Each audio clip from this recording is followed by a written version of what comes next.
Good evening. You're watching London Live News at 6. The Tanya Francis. Coming up tonight, tributes paid to the 21-year-old rapper who was stabbed to death at Notting Hill Carnival, as local residents say they are shocked and saddened by the tragedy. Boris Johnson says he thinks the police are doing an excellent job, following a report from a former police officer who claims the force have lost their way. We'll have an update on London's weather in the next 10 minutes. Plus, fears of fresh strikes as the government confirms a new TfL funding deal with the RMT union, saying it will cause more disruption. And cyclists gear up to pedal to Paris. We hear about the 460-kilometre charity ride ahead of the challenge kicking off tomorrow from the capital. All of that on the way, but some of the top stories from across the capital this evening. Tributes have been made for Takayo Nembhard, the 21-year-old rapper who was stabbed to death at Notting Hill Carnival on Monday.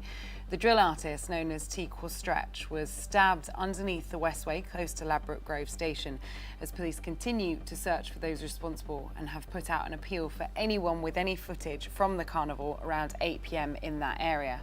Well, local residents in the area have said that it's a tragedy someone so young lost their life, as Takayo's friends visited the site to leave flowers and pay tribute to him. A 90-year-old man who is being accused of attempting to stab his sick wife to death claimed he was running out of patience. The Old Bailey heard this today. Well, Edward Turpin is accused of attempted murder, something he denies. He claims that him and his wife, Joan Turpin, had a suicide pact. Well, Miss Turpin denies this. Well, jurors heard that Mr. Turpin ran out of patience with caring for his ailing wife, who had become more dependent on her husband after she lost her sight and had fallen unwell. Well, the court was told at around 1:30 a.m. in the morning he attacked his wife in their bed before turning the knife on himself. The trial continues at the Old Bailey. Now, a woman has died when the car that she was in crashed into the tube tracks in London. She's been named as Yagmur Ozden, a 33-year-old beautician from Baghdad. An inquest has heard. Well, the circumstances of her death are being investigated after she died on the 22nd of August. She was a passenger in the Range Rover that hit a Tesla and crashed through the barrier at Royal Park tube station.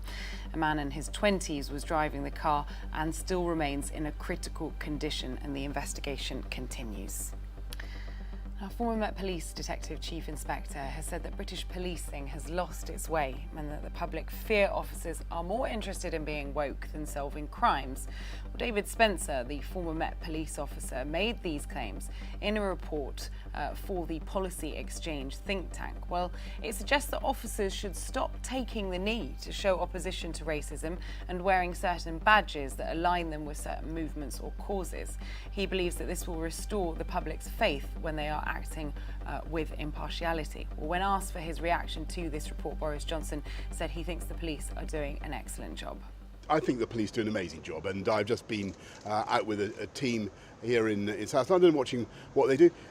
Look at neighbourhood crime, which is the thing that really affects the quality of life of most people in this country, and it's down by about 38% on 2019 since this government came in. I think that's great effort by the police, not just by the Metropolitan Police, by police up and down the country. And what you're seeing is 13,700 odd more police now on the streets. That helps. That makes a difference. But what also makes it, come to your point about follow through, what also makes a difference is giving the police the powers they need to give criminals the tough sentences that they deserve. And that's what we put through in our legislation. I'm pleased to see it having an effect, but I'm also pleased to see the activism and the energy of the police here in London. Yes, of course, we've got to make our society ever safer, but you look at what they've done, 38% reduction in neighbourhood crime. I think it's a massive achievement. Well, Boris Johnson was also asked about the cost of living crisis and what still needs to be done during a visit to a tech security solutions site in Barrow-in-Furness. He said that the next Prime Minister is unquestionably going to have to provide another package to help households with the cost of living crisis. When the handover comes, the next Prime Minister is unquestionably going to have another package to help. But in the meantime, what you've got to do, and what we've been doing flat out really since Putin unleashed his war, is accelerate the supply of UK energy. And we're now delivering 26% more gas already from the North Sea. We're going to go ahead with very, very rapidly with new wind farm projects and new nuclear projects, so that the medium long-term future is really very bright indeed. Boris Johnson there with the latest on the cost of living crisis. On sport now, and after crashing out of the first round of the US Open, last year's champion Emma Raducanu believes she now has a clean slate. The British number one lost in straight sets to 32-year-old Elise Cornet, while Radicanu rose to fame after winning her first Grand Slam at Flushing Meadows last year, but has struggled for consistency in the last year. She now thinks that there will be no longer a target on her back. Well, I mean, obviously really disappointing, really sad to leave here. It's probably my favourite tournament. But also, I mean, in a way happy because it's a clean slate. I'm going to drop down the rankings, climb my way back up. And I think in a way the target will be off my back slightly. And I just have another chance to kind of claw my way back up there. So, I mean, I've been doing some really good work in the last 6 weeks, especially. And just looking forward to kind of putting more of those weeks together consistently. And and then we'll see what happens. That was Emma Raducanu there after losing in her US Open first round match. Well, it's good news, though, for Londoners Jack Draper and Harriet Darts, who have both progressed to the second round. Now, there's some football on as well this evening. Premier League leaders Arsenal are at home to struggling Aston Villa. The Gunners have won all 4 games so far, but will be without key players Thomas Partey and Alexander Zinchenko for tonight's game. Arsenal boss Mikel Arteta is extremely happy with his side's start to the season, but believes his side can get even better. The most pleasing, obviously, is the performances with the result, and the way we are playing, what we transmit as a team, and then obviously getting that into winning football matches. That's the reason why we are here. And the other one, the things to improve, still a lot. The room is still individual and collectively in many areas that we have to do, and we know what it is. Well, that game kicks off at 7:30 this evening. Also this evening, there's a small matter of London derby between rivals as Tottenham travel to West Ham. Spurs have brought in a number of new faces ahead of tomorrow's transfer deadline. The Hammers picked up their first points on Sunday, with Tottenham unbeaten so far in this year's campaign. But head coach Antonio Conte thinks his team needs another year before they can challenge for the title. The club can understand if we are really, really complete in the squad, or maybe we could do better. But for sure, compared last season, and we are more complete as a squad. But you know very well that to reach other teams at top level, and I think we need time, patience, and transfer markets. At least two transfer markets to reach the same level. Yeah. Well, that London derby kicks off 15 minutes later than the Arsenal game, and that's at 7:45. Now, anyone taking part in the London Marathon will be happy to hear that there is a new addition to the route, and that's the Rainbow Row. At mile 21 this year, racers will be greeted by a carnival celebrating the LGBTQ+ community. The 250-metre stretch will provide entertainment. It's not confirmed exactly what that is, but maybe that's a part of the surprise. Organisers have said that they hope to not only give a boost to any flagging runners, but also to provide inclusivity and serve as a reminder that the race is open to everyone. Well, that race will be taking place through the streets of London on the 2nd of October, with that new section of the course around Limehouse on Butchers Row. Now let's see what we can expect from the weather over the next few days. A cool, dry evening tonight, lows of around 16. Thursday we'll see a dry and sunny start, but some patchy cloud will gradually develop. On Friday there will be a few scattered showers developing, which may be heavy in places. Saturday looks to have a mix of variable cloud, sunshine and a few spots of heavy rain at times, while temperatures sticking around 23 to 25 degrees across the next few days. Now, just before the break, let's take a look at this. The life and career of David Bowie is going to be honoured with a stone on the Music Wall of Fame in London. The musician, who died in 2016, will have a stone laid in his memory on the Camden-based trail that recognises influential artists from around the world. Well, the likes of The Who, Madness and Amy Winehouse have also been celebrated in the same way.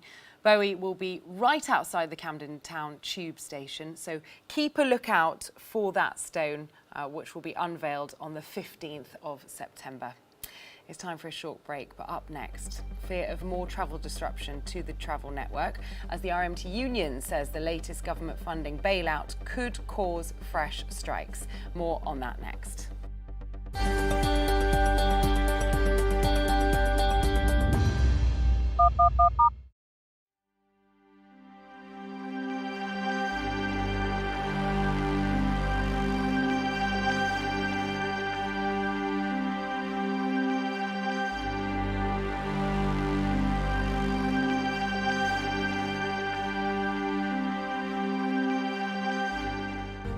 From breaking news to headline events, the latest trends and places to be. You can now keep up to date on daily life in London across London Live's social platforms. Start the day with an update on the travel and weather, and know what's on around the city and what's being seen by others. With stories from London Live's team of reporters and your videos of the news moments that matter. Minute by minute. That's London Live News on Twitter, Facebook, Instagram and more. Find us at London Live.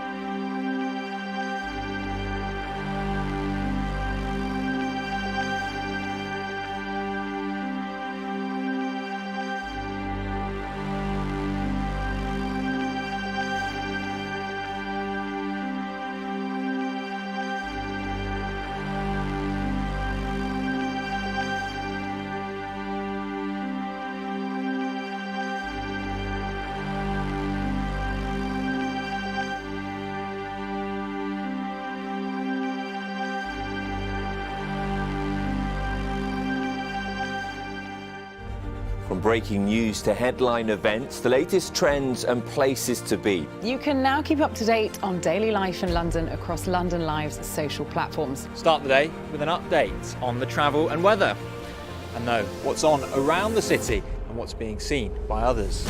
With stories from London Live's team of reporters and your videos of the news moments that matter. Minute by minute. That's London Live News on Twitter, Facebook, Instagram and more. Find us at London Live.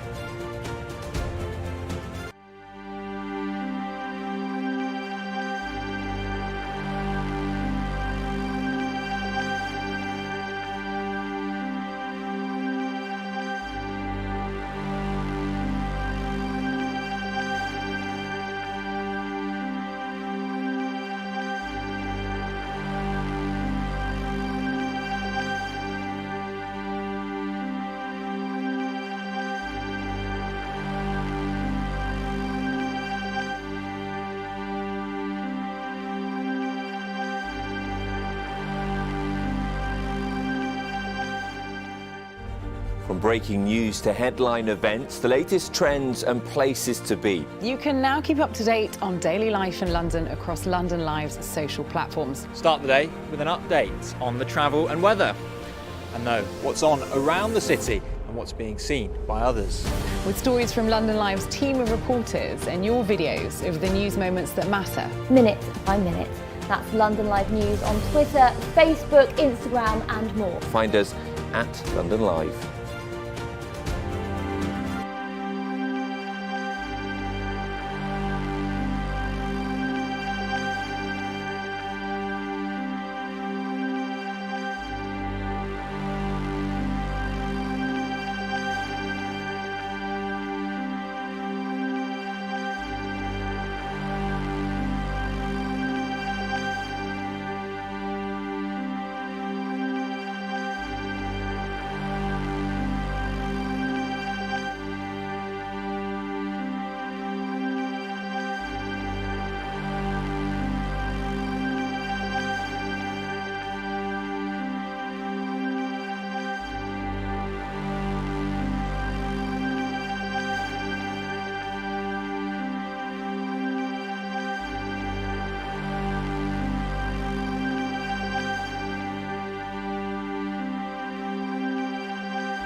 Hello and welcome back to the show. Now, Londoners are being warned that more tube strikes could be on the way. The RMT have said the new £3.6 million TfL bailout from the government says the conditions of this new agreement will lead to an attack on tube workers' pay and pensions, which will lead to fresh strikes. Well, this is the sixth bailout for TfL and will last until the end of March 2024, with the government saying that they made the arrangements to be fair to taxpayers. Well, Nick Bowes from the Centre for London think tank spoke to me earlier about the latest funding announcement and how this could affect Londoners. Well, I think the news yesterday is good on some levels in that it's provided some stability for TfL in that it can plan more over the next 18 months or so. But it did leave some big questions still that needed answering. There's still savings that have got to be found, and there is a threat to some of the bus services in the city. And there's still no real sense as to where those savings are going to be found. And it is just worth reminding ourselves that actually what was agreed to yesterday was just to keep going the things that were already in train before the pandemic. There was no new schemes in there. There's no support for Bakerloo line extension. This really is just about keeping on track some of the projects that were already in train. Yeah, keeping afloat, I guess. TfL have said in their statement it's not enough, essentially. They've said the support offered by the government left an unfunded gap in our budget, which we've been working hard to identify how we will fill. You know, will there ever be a point where TfL are self-sufficient and they are able to continue with all of these, plans that they have to better the network? And, do you think we'll ever get to that point? What is it that you think needs to change? It's a real strain for a public transport authority the size of TfL to actually be able to support itself totally on fare income. Just before the pandemic, it actually wasn't very far away from being self-sufficient. I think what makes TfL very different to transport authorities in other big cities is that it doesn't get any ongoing revenue support towards the running costs. It is at the moment as part of a kind of emergency post-COVID support because of that fall in the revenue from fares, but in ordinary times it doesn't. And I think this is where a lot of the debate is going to continue to be between those on the one side who think that actually you can't run a major transport authority in a city like London without some form of national taxpayer support. Those on the other side who say, well, actually London's just got to learn to live within its means. What that means for Londoners, though, is that probably fares are going to have to go up.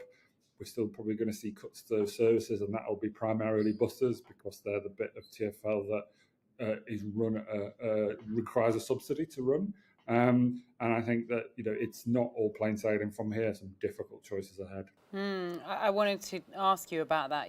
Do you think that there's any risk in this gap of funding that it could result in big increases in fares that we'll have to pay, to use the buses and to use the trains? There's been a price cap in place for the longest time. Have we had it sort of too good for too long? So ordinarily, the agreement with TfL fares is that they'll go up by the inflation rate in July plus 1%. The inflation rate in July was 11.8%. So if you follow that rule, in January, we'd be looking at fare increases pushing 13%. Do I think that that's likely to happen? I don't think it will be 13%. I think there'll be so much pressure to keep those lower than that. But TfL is still going to need to look at some form of increase in order to just bring in more revenue, because that's clearly going to be part of the solution to this gap that there is in their budget. I think many people will, with the general cost of living increasing, the thought of their transport and being able to move around the city, it's something I think many Londoners are thinking about. This really brings me on to my next point. The RMT union have come forward since the announcement yesterday and said that the conditions of this of new bailout of this agreement are likely to spark fresh strikes. Is there any indication on what these conditions are that they might perhaps not be happy with? There's mention here that it could be around pay and pensions, which is the ongoing issue for these strikes that we've seen over the last 6 to 12 months. And is continuous striking the answer? How do we move forward past this? There's three areas that are likely to cause the most antagonism to the unions. The first of those is the pensions reform. The government thinks that it's too good for TfL at the moment compared to other schemes, that the public sector's paying too much into it. There's a sense from the unions that actually this is part of the deal in terms of working for a transport authority like TfL. The second is around bringing in driverless trains. The government has been very insistent that work needs to continue on how that might happen in London. The unions obviously look at that as something that could affect the safety of their workers and potentially result in a reduction in the number of their union members if there's less demand for people working on the tube. And then the third one is linking pay rises to the national pay rise formula, which means that any increases that go beyond that, TfL's got to find the money for itself. Obviously, with the budget so tight, that is going to be really, really difficult.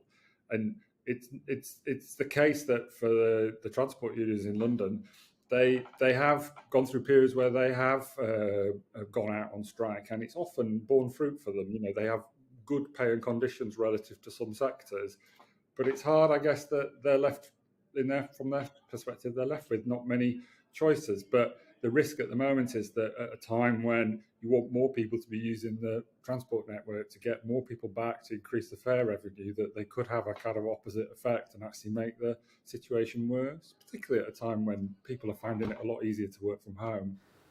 Well, there you have it, the latest from Nick Bowes and his thoughts on that.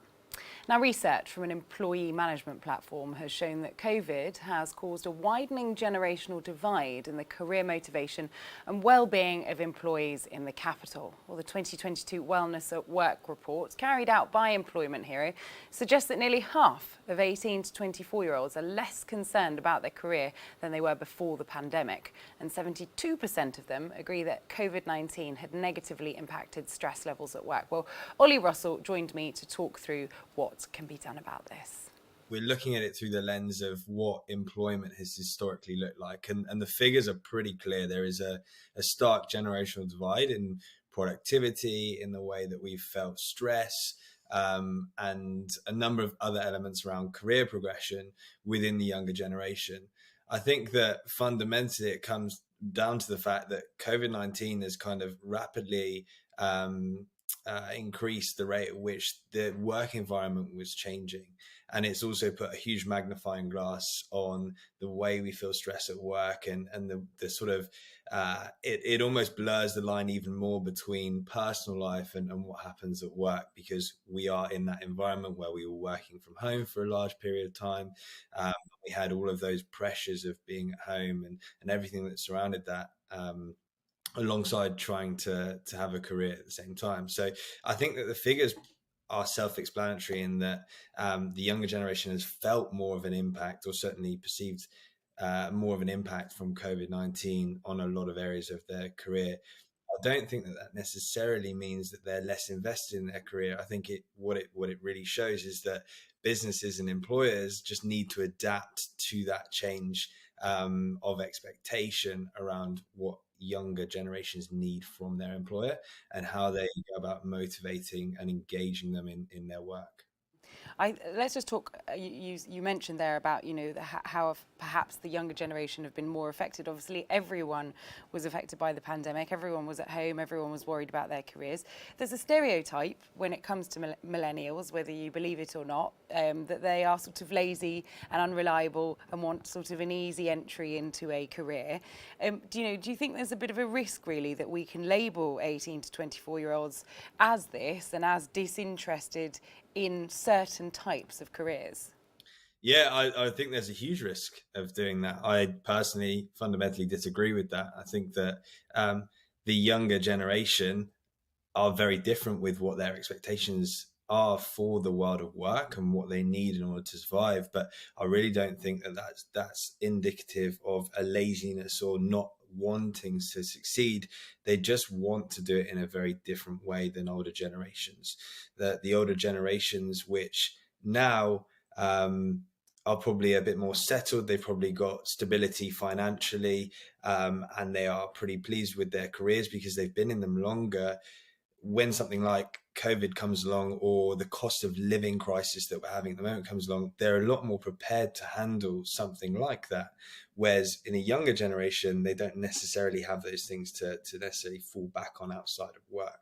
I think that it is just a bit of everything combining, and they're not feeling supported at work, which maybe gives off the perception of they're not willing to work hard. It's just more of an emphasis around other elements external to work that makes up the wider wellness piece of how we feel as a younger generation. Yeah, that point that you make about feeling supported, when you see the figures, 50% of 18 to 24-year-olds feel like their career has been affected by the pandemic, 72% feel like stress at work has affected them. Should employers be looking more at what they can do? And has the research that's been done, has there been any indication about perhaps how employers have or should be stepping up and stepping in to try and mitigate some of the things that their staff are feeling? Yeah, 100%. I think that it largely falls on the shoulders of employers to make sure that their staff feel supported holistically. What we've seen from past generations is there is a real will around the hustle culture and working long hours and the glorification of that. And that is what success ultimately looks like. With this new younger generation, what they value is looking at their whole life as a sort of inclusive piece. So it's not just work, it's personal life, hobbies, it's recreation, it's health, be that physical, mental or other. And so it's really important that employers put in place a program and a strategy that really supports their employees in all aspects of their life. Whatever sort of guise that is. And it doesn't need to be huge, extravagant, financially intensive programs that need to do this. It can be as simple as rewarding and recognizing good work and achievements. That means a lot. It can be allowing flexibility in the workday. So here at Employment Hero, we allow staff the flexibility to structure their workday in the way that works for them. So for instance, for me, I really enjoy going to the gym in the early afternoon because that gives me a huge amount of energy to power through the afternoon and latter part of the day.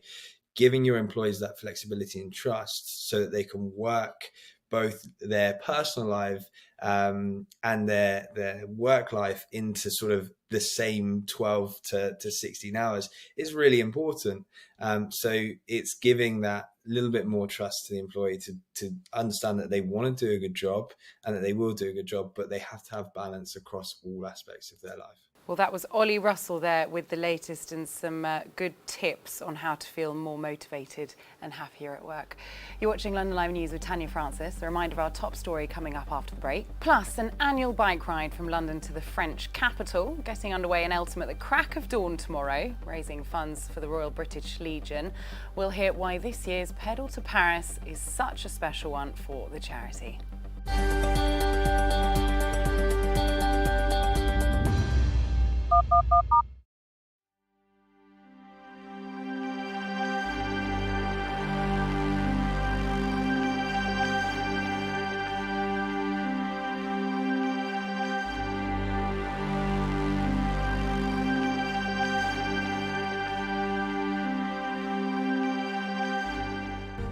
From breaking news to headline events, the latest trends and places to be. You can now keep up to date on daily life in London across London Live's social platforms. Start the day with an update on the travel and weather, and know what's on around the city and what's being seen by others.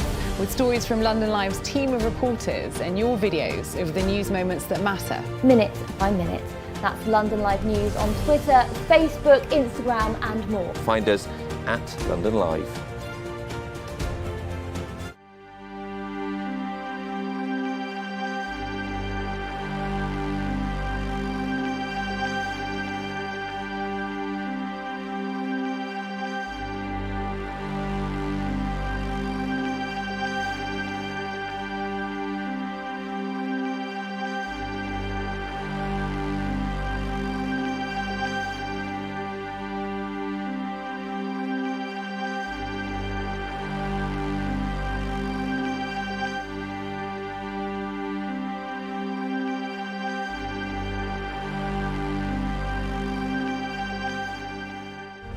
From breaking news to headline events, the latest trends and places to be. You can now keep up to date on daily life in London across London Live's social platforms. Start the day with an update on the travel and weather, and know what's on around the city and what's being seen by others.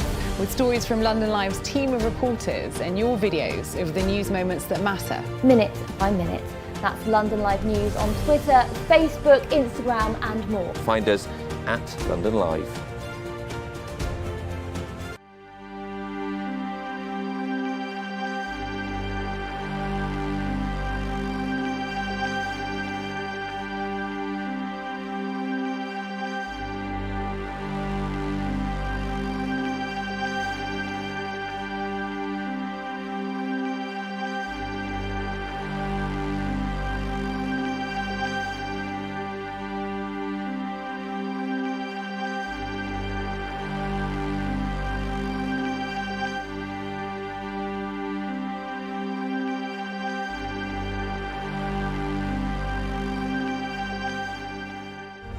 From breaking news to headline events, the latest trends and places to be. You can now keep up to date on daily life in London across London Live's social platforms. Start the day with an update on the travel and weather.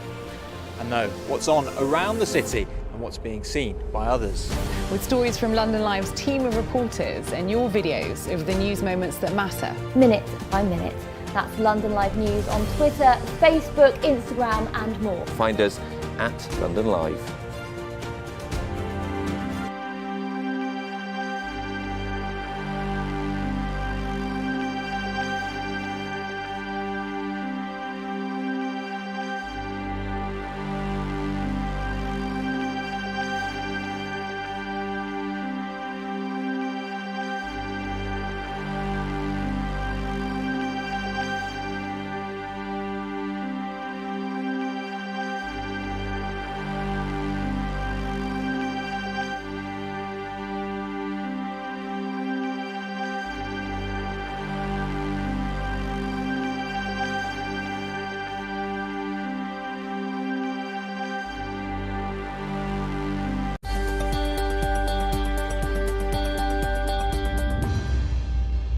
Welcome back to the show. A reminder of tonight's top stories. Tributes have been made for Takayo Nempard, the 21-year-old rapper who was stabbed to death at Notting Hill Carnival on Monday.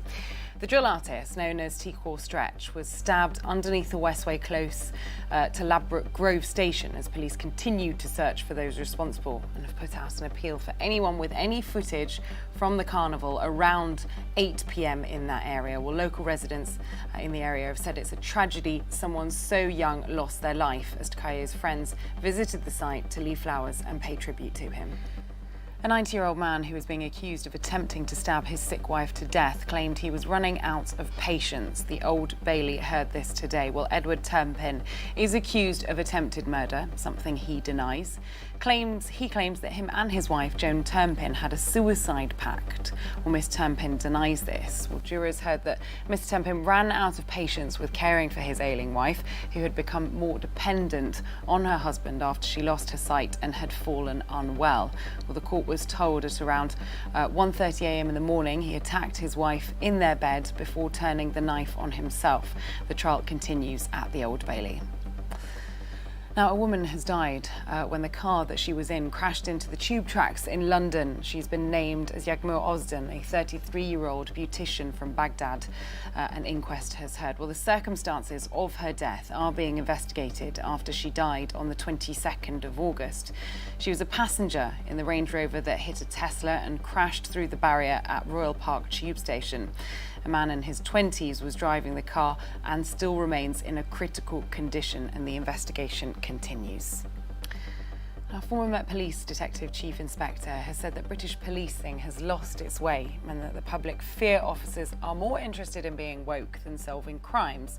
Well, David Spencer, the former Met Police officer, made these claims in a report for the Policy Exchange think tank. Well, it suggests that officers should stop taking the knee to show opposition to racism and wearing certain badges that align them with certain movements or causes. He believes that this will restore the public's faith when they are acting with impartiality. Well, when asked for his reaction to this report, Boris Johnson said he thinks the police are doing an excellent job. Look at neighbourhood crime, which is the thing that really affects the quality of life of most people in this country, and it's down by about 38% on 2019 since this government came in. I think that's great effort by the police, not just by the Metropolitan Police, by police up and down the country. And what you're seeing is 13,700 odd more police now on the streets. That helps. That makes a difference. But what also makes, come to your point about follow through, what also makes a difference is giving the police the powers they need to give criminals the tough sentences that they deserve. And that's what we put through in our legislation. I'm pleased to see it having an effect, but I'm also pleased to see the activism and the energy of the police here in London. Yes, of course, we've got to make our society ever safer, but you look at what they've done, 38% reduction in neighbourhood crime. I think it's a massive achievement. Now, let's bring you this. Tomorrow is a special annual event for one charity, as the Royal British Legion's annual Pedal to Paris bike ride will begin at Eltham Palace, where approximately 220 cyclists will take on the 460-kilometre ride from London to Paris to raise money for the RBL. Well, the cycle is the longest-running London to Paris charity bike ride and is the only one, other than the Tour de France, where the Champs-Élysées is closed to traffic. Well, volunteers, staff and ex-serving personnel are going to be taking part. Sophie Randalls-Dunkley, who is involved in the fundraising and the general organisation of the event, spoke to me earlier. Yes, we roll out from Eltham Palace tomorrow morning at a very ungodly hour. Our Pedal to Paris event for the Royal British Legion is actually the longest running London to Paris bike ride of its kind, and we've been going for 26 years. So we've kind of got it nailed by now. We've got over 200 cyclists joining us tomorrow, and we roll down to Calais. We've got over 50 crew as well, servicing our cyclists as well. And then when we get into France, that number swells because we're joined quite excitingly by our motorcycle outriders at that point, who join us and do rolling road closures for us all the way into Paris. And we roll into Paris at about 3:30 on Sunday. And we're very lucky that we close the Arc de Triomphe roundabout itself and the Champs-Élysées for the riders to roll up for a big sort of grand tour finish. And actually, we're really lucky. We're the only event who's allowed to do that other than the Tour de France itself. So yeah, it's a really fantastic finish for the cyclists. For anyone who has been to Paris and knows how crazy that roundabout is, I'm very pleased to hear that those 200 cyclists are going to be able to be going around it without having to think about all of the crazy traffic that is usually surrounding them. So we've got a little bit there, a sense of kind of what the route looks like. But what do the days look like for the cyclists? You know, how long are they on the bike for? How much training needs to go into this? Is this the kind of thing like I cycle to work? Like, would I be able to do it? You know, like what's give us a sense of kind of the challenge that's involved. Yeah, so the guys who take part in the event are brilliant. There's such a massive range of people. And like you say, there's people who've only recently got on a bike, people who are really serious club cyclists. The whole ride itself is 460 Ks, which is about 300 miles. So they're pretty long days in the saddle. So these guys, they're amazing. They've been training for months and months and months to get to the point where they can do that sort of distance. And they've been doing that alongside their fundraising as well, which is just even more amazing. We get up early in the morning. They all breakfast, they get on their bikes, we send them out, and then we have a whole day. Basically, once it's rolling, it's rolling. So they're in the saddle. We have different speed groups for different sort of levels of cyclists. People right the way from sort of 12 miles an hour and having a nice chat, right the way through to people who are super speed demons on peloton, you know, taking it really seriously. And we make sure they're fed and watered all the way. Again, with these rolling road closures, it just means they can just really enjoy their cycling. And then, you know, bedtime, up again following morning, and rinse and repeat until we get to Arc de Triomphe on Sunday. Intense, but I imagine very rewarding at the end of it to have been able to do something like that. There's obviously a huge part of this is fundraising and the sort of effort that goes into that and all of the people that come together to support in that way. How is it going this year? Tell us a bit more about the sort of charitable side and how the money has an impact. Yeah, so we are so grateful to our cyclists for the fundraising that they do. If it wasn't for them and people like them fundraising for the Royal British Legion, we couldn't help the armed forces community in the way that we do. The event overall, since its inception in 1996, has raised over £8 million for the charity. This year, the guys are smashing it. They've already raised over £250,000, well on the way to hitting the target of £300,000. That money is used to help our armed forces community and their families. Anybody who's served in the armed forces at any point can access our help. And that is everything through from support with direct financial support with careers, financial advice. health and well-being, right the way through to care, independent living, and any other expert guidance they need. We even run, amazing dementia care homes. So really, from every point in somebody's life, we can be there to help them. And this fundraising helps us be there and continue to be there. Yeah, an incredible amount of support. There must be a huge sense of community in organising and taking part, and even, the people that are donating but perhaps aren't able to be there on the day, that goes into kind of bringing people together and creating an organisation, a race like this. This is the great thing about fundraising events. Fundraising events are so special. A lot of us have, our direct debits that go to charity that do great work. But with a fundraising event, what you're doing is you're activating your local community around you and really creating this amazing noise and buzz about the work that the charity does and about where that money is going to go and about the event you're taking part in. And for us as a charity, it's invaluable for people to be talking about us to their friends and family, that, that classic barbecue conversation. Oh, I hear you're doing a bike ride. Who are you doing it for? Royal British Legion. They do amazing work with the armed forces community. That sort of stuff is just magical. And on the ride itself, the camaraderie is incredible. Lots of the guys on the ride, or girls I should say, have served themselves. Some have been injured in their service. Others are currently serving. Others are remembering people who've served. So you've got this incredible kind of motivation for everybody to sort of support one another to get to that big finish at the end. Sophie there with the latest on that mammoth cycle, which will be happening. They'll be leaving the capital here tomorrow and headed for Paris. Right, it's time for a quick break, but up next, from Ella Fitzgerald to Michael Bublé, the orchestra celebrating 100 years of big bands at Cadogan Hall. More on that in just a few minutes.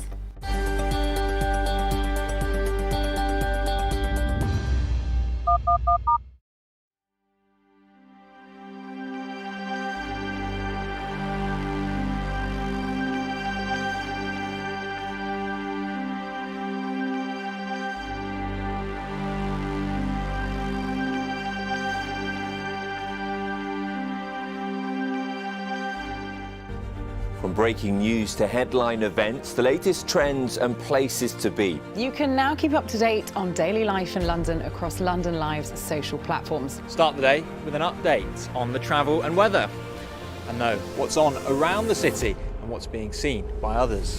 With stories from London Live's team of reporters and your videos of the news moments that matter. Minute by minute. That's London Live News on Twitter, Facebook, Instagram and more. Find us at London Live.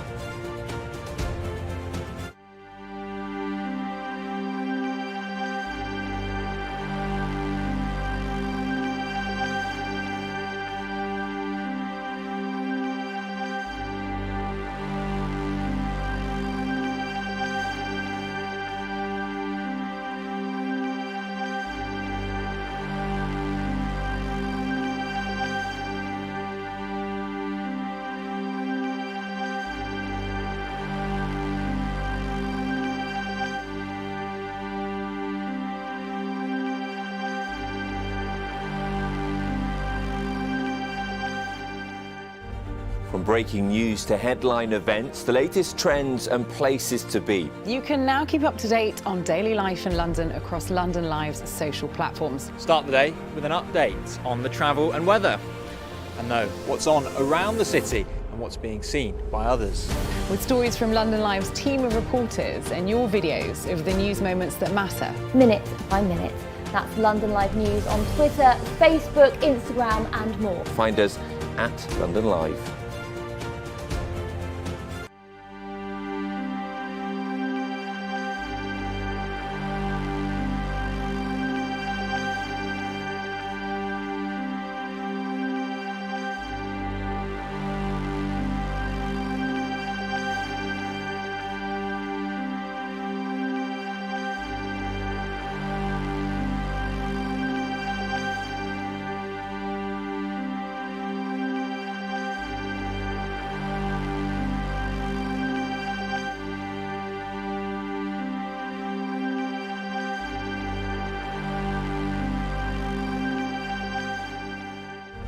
From breaking news to headline events, the latest trends and places to be. You can now keep up to date on daily life in London across London Live's social platforms. Start the day with an update on the travel and weather, and know what's on around the city and what's being seen by others. With stories from London Live's team of reporters and your videos of the news moments that matter. Minute by minute. That's London Live News on Twitter, Facebook, Instagram and more. Find us at London Live.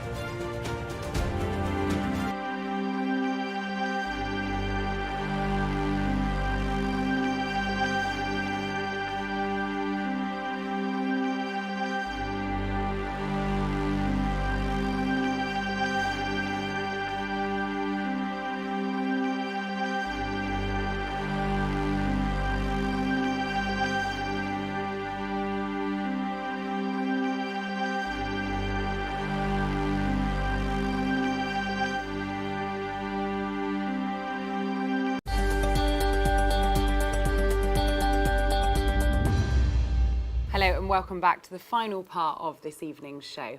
Now, covering everything from 3D printing to virtual reality and wearable tech, a new book about women in tech is set to be released by Londoner Dr. Anne-Marie Imafidon. Now, in her first book, She's in Control, it covers the role women play in ensuring a future that's evenly distributed and her own experience in the industry. Well, Dr. Anne-Marie is committed to inspiring women of all backgrounds to explore technology, not only professionally, but also personally. And she's been telling Alicia more. She's in Control is it's basically a how-to guide. It's an explainer, it's an intro guide for the modern woman who is existing in society at the moment, a society that is increasingly technological, where technology is being used in all kinds of different places and all kinds of different scenarios. And this is about taking control with the CTRL, with digital literacy, technical literacy over things that affect us as women, but over things also that we should be able to, have some impact on, really, and change. And it doesn't have to be that we're at the mercy of the technology. It could be that we know enough and there are enough of us in order to ensure that the technology really is serving our purposes. What was your process of writing this book? Did you have other contributors involved? Yes, I do. And for me, that was really, really important because I think, I'm one woman. I'm not all of the women and we're not all the same and we don't all have the same perspectives or journeys. And so for me, the process was actually architecting, what is this? There's two parts to the guide almost. The first part is the context. So why this is something we want to do, how, if you're coming into technology, you won't be the first woman. And, there's so many firsts and such a rich herstory that we have alongside the history that we're told. And then the second half is that really how-to guide. So I architected the whole thing out and then went off and spoke to people I knew, spoke to people I admired, spoke to people whose stories, I'd heard of, but maybe hadn't been able to talk to already, and then have kind of smashed everything together where it's like my thoughts, it's their thoughts, it's my activities and my actions, it's their actions. And I'm hoping that between all of us, everyone can find their own path of kind of control as they go through the book and as they get through the activities as well. This is just an extension of the work that you've already been doing for some time. You've been awarded an MBE for your services to young women and STEM sectors. What more needs to be done? Obviously, you can only do so much and you're doing a huge amount, but what more would you like to see done to encourage young women and girls into the sector? I'm only one woman, you're right, and there's only so much one person can do. I think the things that I'd love to see are very systemic. I think there's a lot of things that intentionally have happened in the past to exclude women and girls from this space that we need to be able to reverse. And so whether that's changes to the curriculum, whether that's changes to allowances for kind of adult learning in this space, whether that's changes to the way even the tech industry works and what we value as skills versus, the perspectives and the experiences that are just as valuable, actually, given that this isn't just about the technology for technology's sake. It's about understanding the problems we're trying to use the technology to solve, understanding the problems sometimes that are created as a result of the use of technology.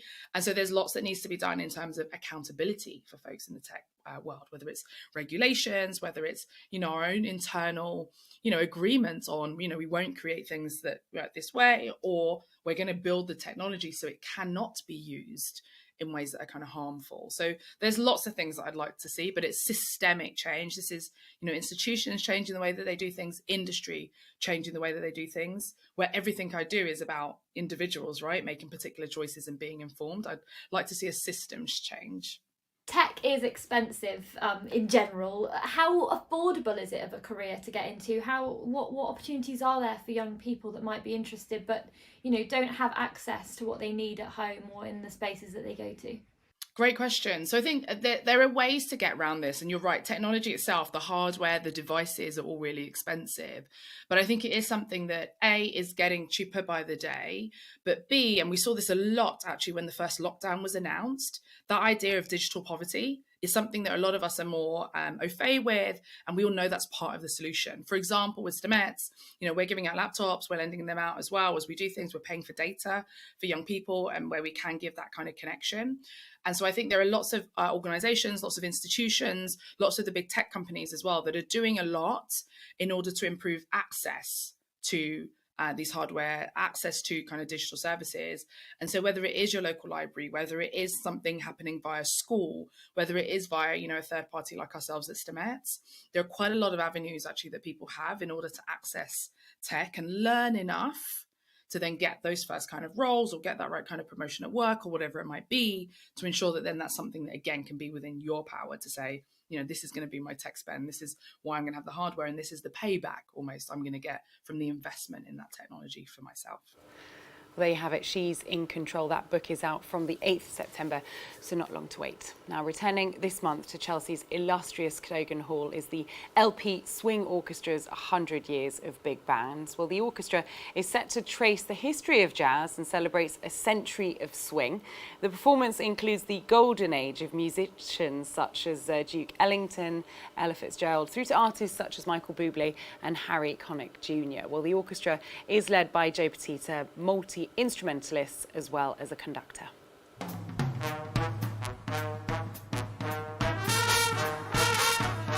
We suddenly realised actually the music we were playing sort of covers a century, pretty much to the year. So we put together this show last year, and it covers all the music that sort of is synonymous with the big band sound. So there's obviously the classics like Glenn Miller, Frank Sinatra, people like that in the middle. But we start way back at the early 1920s with Rhapsody in Blue, which is that beautiful bit of piano music that George Gershwin wrote. And then we take it right up to date, where we end up with people like Harry Connick Jr., Michael Bublé, people like that we celebrate. So it's a complete century of swing. We regularly work with a singer by the name of Matt Ford, who really, and he's award-winning. He's the man. He's the finest male big band singer in the country, really, and one of the best in the world. Your viewers probably seen him with the John Wilson Orchestra on the BBC Proms, or they might have heard him on Friday Night's Music Night, things like that. And we work quite a lot with Matt, but a singer that we haven't worked with all that much until recently is a lady by the name of Nicola Emmanuel, who I first encountered when I was working on the Rat Pack, the West End show of the Rat Pack. And Nicola is just amazing. You speak to her on the phone and you go, wow, that's a voice. Even her speaking voice is magic. And then when she bursts into song, absolutely phenomenal. So she'll be playing or singing lots of the songs of Ella Fitzgerald and Peggy Lee and people like that. It's great because what we get to do, rather than in a lot of concerts, you just sort of hear different bits and pieces from different times kind of thrown together, obviously in a really classy way when we do it. But, what's nice about this concert is that you really get to hear the music because we play it in a chronological order. So you really hear the development as the different arrangers and composers come along and the different styles of singing come through. So you can really hear it develop in that really sort of early sound of like banjos and like tuba type early jazz from New Orleans. And then you hear it moving through the war years and until it becomes that sort of the more modern sound, which really developed in the late 50s. I think a lot of the audience will already have been to see a big band at some point. But I know that especially at Cadogan Hall, we tend to attract a lot of people that are really just looking for something nice to do on a Sunday afternoon. Where should we go? What should we do? And that's what's particularly nice about Cadogan. We get a new audience, and it's great because the look on people's faces when they first hear a full big band, you know, all those trumpets, saxes, trombones, the drums, all of that really is just, it's a tour de force of sound, and they just go like, wow, I can't believe we haven't been to this kind of thing before. So if it inspires a few new people to continue to follow both my band and other bands that are out there playing this kind of music, that would be great.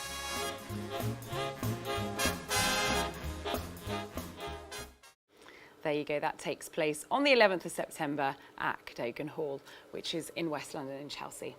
Let's bring you one last look at the weather now. A cool, dry evening ahead, lows of around 16 degrees. Thursday we'll see a dry and sunny start, but some patchy cloud will gradually develop.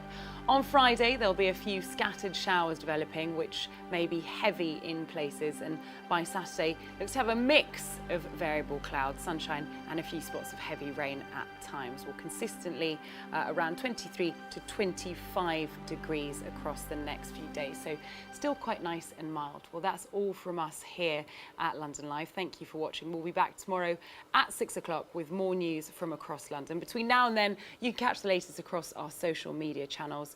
You can see us on @LondonLive on Instagram, Twitter and Facebook. We'll see you tomorrow.